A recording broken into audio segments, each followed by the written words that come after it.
Here's how to download the Ultimate Lettering Package on your iPad.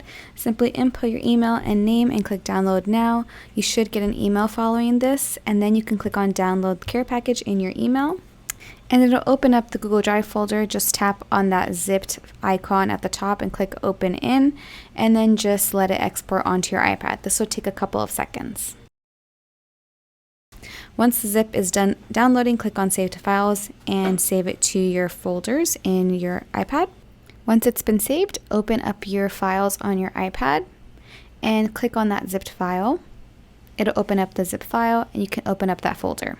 Open the confetti brush, just tap on the zipped file and then tap on the Procreate icon and it'll automatically import the brush into Procreate. Just open up a new canvas, open up your brushes, and if you go to the top, the confetti brush has been automatically imported. You can use the same process for importing the other brushes in your folder. You'll see there's a bunch of different zipped brush packs for Procreate, and you can use the same process. Now let's import a PDF. I'm going to select the Fat Bottom Lettering Workbook, and then we're going to click on the Share button at the top right corner, and then scroll all the way to the end and click on More, and then scroll to the bottom and click on Procreate. Now it'll import into Procreate, tap on that file, and you'll see your workbook has been imported into Procreate.